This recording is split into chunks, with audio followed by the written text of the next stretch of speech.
Everyone welcome back to the channel. मैं एक software engineer हूँ और मैं सॉफ्टवेयर इंजीनियरिंग से ट्रेडर बनने की कोशिश कर रहा हूँ और इस जर्नी में अगर आपको मेरे साथ रहना है तो ज़रूर इस चैनल को सब्सक्राइब करें, क्योंकि हम यहाँ पे किस तरह से हम डे टू डे यहाँ पे चेंजेस पोर्टफोलियो में हो रहे हैं, कौन से स्टॉक्स हम ऐड कर रहे हैं, स्टॉक एनालिसिस क्यों करना है और कैसे करना है, ये सारी चीज़ें धीरे धीरे करके सीखेंगे और यहाँ पे एंड ऑफ द डे एक ट्रेडर बनने की जो जर्नी है वो हम यहाँ पे तय करेंगे। तो अगर आप इस जर्नी में मेरे साथ रहना चाहते हो तो सब्सक्राइब टू दिस चैनल। तो आगे बढ़ते हैं और देखते हैं किस तरह से हमारा फिलहाल पोर्टफोलियो आज ओवरऑल मूव किया है मार्केट में। तो यहाँ पे अगर आप होल्डिंग्स पे देखो, let me move the holdings, I think right पूरा है।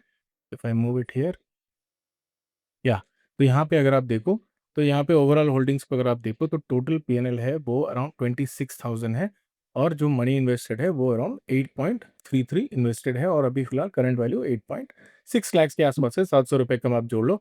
तो यहाँ पे जो स्टॉक्स अगर आप देखो तो कुछ स्टॉक्स अभी नेगेटिव में है, बट बहुत ज़्यादा नेगेटिविटी यहाँ पे अपने पोर्टफोलियो में देखने को नहीं मिल रही है।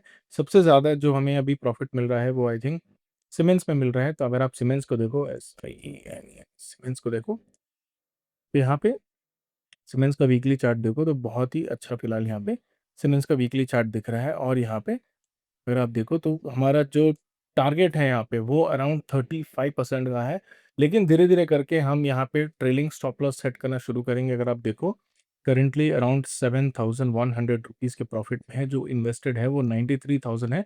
तो जैसे ही ये 10,000 पे जाएगा हम 5,000 या फिर 4,000 के आसपास या फिर कट टू कॉस्ट हम यहाँ पे एक एनालाइज़ करेंगे। एनालाइज़ करने के बाद हम देखेंगे कि कहाँ पे इसका एक ट्रेलिंग स्टॉप लॉस बनता है। धीरे-धीरे करके ट्रेलिंग स्टॉप लॉस हम यहाँ पे लगाते चलेंगे। ऐसा नहीं है कि इतना बड़ा स्टॉप लॉस, इतना क्लोज़ स्टॉप लॉस लगा दिया कि वो इमीडिएटली हिट हो जाए। तो हम ट्राई करेंगे कि ओवरऑल इसको राइड करें, क्योंकि ये ऐसा नहीं है कि मार्केट में धीरे-धीरे करके मार्केट एक सीधा यहाँ पे अपने टारगेट को हिट कर देगा, जो कि अराउंड 5,000 का है। हो सकता है कि धीरे-धीरे ऊपर जाए, उसके बाद एक पुल बैक हो, उस पुल बैक के बाद धीरे-धीरे हो सकता है कि तब ये ऊपर की तरफ मूव करे। तो ये मूवमेंट जो है इस पे ऐसा ना हो कि ये इस पोज़ीशन पे या फिर इस एरिया पे हमारे stop loss, trailing stop loss hit हो जाए, तो वो गलती मैं नहीं करना चाहता।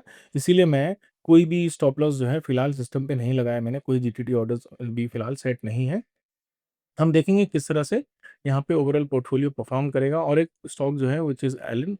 एलन को अगर आप देखो, एलन यहाँ पे ऑलमोस्ट यहाँ पे भी 30% का हमारा टारगेट है। 30% व्हिच मेक्स 15,000 रुपीज़, क्योंकि आई थिंक एलन में हमने कुछ 52,000 ही इन्वेस्ट किया है। तो यहाँ पे बाकी सारे स्टॉक्स में भी धीरे-धीरे करके हम एनालिसिस कर रहे हैं। कुछ स्टॉक जो है वो स्लो मूव कर रहे हैं, कुछ स्टॉक जो है वोलेटाइल है तो वो फास्ट मूव कर रहे हैं। अगर आप देखो आरती इंडस्ट्रीज़ भी फिलहाल हमने ले रखा है और आरती इंडस्ट्रीज़ पे भी हमारा जो अभी फिलहाल टारगेट है वो अराउंड 31% का है। 10% का इस पे भी स्टॉप लॉस है, तो 1:3 हम यहाँ पे टारगेट कर रहे हैं। तो देखते हैं किस तरह से ये मूव ऑन करता है। अगर मुझे लगता है कि ये स्टॉक्स 30% अचीव नहीं करेंगे और कहीं न कहीं हमने देखा है पास्ट में भी टाटा मोटर्स, इंडसइंड बैंक जो हमने ट्रेड किया था वो ऊपर जाकर और यहाँ से फिर वापस एक पुल बैक आके यहाँ पे हमारा स्टॉप लॉस हिट कर गया था। अगर ये सिनेरियो भी होगा तो किस तरह से वो डील करना है, धीरे-धीरे करके इस चैनल पे हम वो सीखेंगे। एक स्टॉक जो मैं यहाँ पे देख रहा हूँ होल्डिंग्स में, अगर आप देखो ओवरऑल होल्डिंग्स में, जो कि फिलहाल मुझे लगता है कि धीरे-धीरे करके एक नेगेटिव साइड मूव कर रहा है, वो यही है। ऑलमोस्ट रोज़ हम इसको एनालाइज़ कर रहे हैं, रोज़ इसकी जो निवाब उपाय है, आई थिंक ये हो सकता है कि पे एक स्टॉप लॉस हिट कर जाए, क्योंकि आप देखो जिस तरह से ये मूव कर रहा है, डिलीट दिस, जिस तरह से ये मूव कर रहा है हो सकता है कि एक नेगेटिव साइन यहाँ पे बनाए। अगर आप देखो यहाँ पे ये जो रिजेक्शन आया है यहाँ पे, हो सकता है कि ये पुल बैक थोड़ा बड़ा हो, क्योंकि एक स्ट्रेच बहुत आया था, उसके बाद एक पुल बैक आएगा, उसके बाद हो सकता है कि यहाँ पे ये अपने आप को कंटिन्यू करें। जो हमारा जो प्रीवियस स्विंग था वो भी अराउंड 79 या 80 रुपीज़ के आसपास था। तो यहाँ से हो सकता है कि यहाँ एक ₹5 का पुल बैक आया और उस पुल बैक में हो सकता है कि हमारा स्टॉप लॉस हिट हो जाएगा। Will see how it goes. अगर नहीं है तो कल आई थिंक आई मे एग्ज़िट। अगर यहाँ पे इस वीक के अंदर रिकवरी नहीं दिखती है तो मोस्टली कल या परसों मैं इसको एग्ज़िट कर दूँगा और मैं बाकी स्टॉक्स में कंटिन्यू करूँगा। LG India is also looking very good. अगर आप देखो एलजी इलेक्ट्रॉनिक्स, ये भी बहुत अच्छा दिख रहा है यहाँ पे। धीरे-धीरे करके ये अपने प्राइस टारगेट की तरफ बढ़ रहा है बहुत सारे स्टॉक्स हैं जो मैंने कल भी ऐड किए थे और बहुत सारे स्टॉक्स हैं जो मैंने एनालाइज़ करने के लिए यहाँ पे रखा था। Bosch was one of them. Bosch को अगर आप देखो, ये भी बहुत अच्छा परफ़ॉर्म कर रहा है धीरे-धीरे करके। यहाँ पे एक ब्रेकआउट हमें देखने को मिला था और यहाँ पे अब एक क्लियर अपसाइड मोमेंट हमें देखने को मिला है। 3-4% का यहाँ पे मूव आया, हो सकता है कि यहाँ से कंटिन्यूएशन मिले। सोलर इंडस्ट्रीज़ भी है यहाँ पे, उसके बाद टाटा मोटर्स कमर्शियल व्हीकल है, टाटा कैपिटल है। बहुत सारे स्टॉक्स हैं जो अच्छा मूवमेंट दे सकते हैं, लेकिन फिलहाल जो है मार्केट अभी पॉज़ में कर रहा है, क्योंकि अगर आप निफ्टी को देखो तो निफ्टी में यहाँ पे एक पॉज़ है।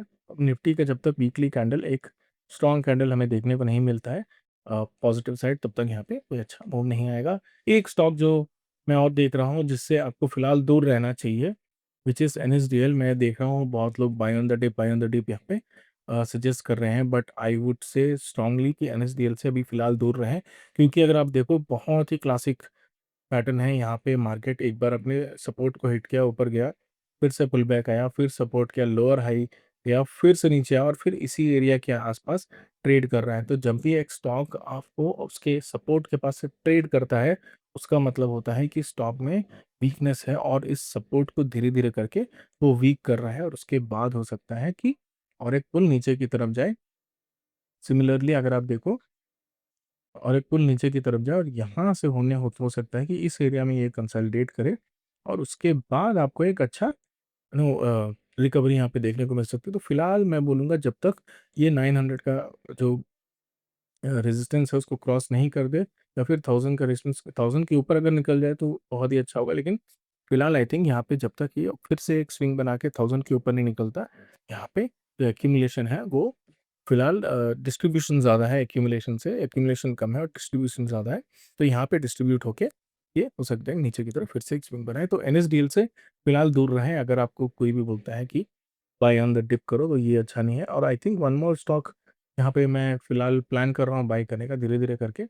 मैं इसको भी एनालाइज़ कर रहा था। स्विगी जो है, स्विगी में फिलहाल अगर आप देखो एक अच्छा मोमेंट तो यहाँ पे दिख रहा है, बट सिमिलरली जो एनएसडीएल पे हमने बात की थी, यहाँ पे अभी फिलहाल ये मार्केट नीचे गया। नीचे जाने के बाद हो सकता है कि ये 1-2 स्विंग बनाए और फिर यहाँ पे सपोर्ट बना के ये भी नीचे की तरफ मूव कर जाए और यहाँ से फिर उसके बाद जो रिकवरी आनी है स्टॉक में, तो उसके बाद आए, थोड़ा टाइम लेकर आए। तो यहाँ पे जो स्विगी है, उसमें अभी भी लॉसेस है, लेकिन जिस तरह से पैटर्न दिख रहा था ज़ोमैटो का, उस तरह से स्विगी का भी similar Zomato, but turn around जो है, इस पे होता है, नहीं होता है, ये हम बाद में डिसाइड करेंगे। ये एक लॉन्ग टर्म के लिए होल्डिंग होगी, बट फिलहाल अगर आप देखो इन सब स्टॉक से फिलहाल आई think I have already spoken about Swiggy, but I think Swiggy से थोड़ा अभी दूर रहना अच्छा है, जब तक स्विगी और एनएसडीएल को थोड़ा दूर रखें अपने पोर्टफोलियो से, क्योंकि मुझे लगता है यहाँ पे बहुत ज़्यादा गेन्स हमें देखने को मिलेगी। So that is the overall update of the portfolio. बहुत सारे स्टॉक्स है जो I think I am going to add, not tomorrow, maybe by end of this week और starting of next week, but I will make an analysis video stocks. I think कल एक video है, अगर आप देखना चाहते हो तो वो जाके मेरे चैनल पे चेक कर सकते हो। और if you like the content please subscribe to the channel और मिलते हैं अगले वीडियो में। Thank you.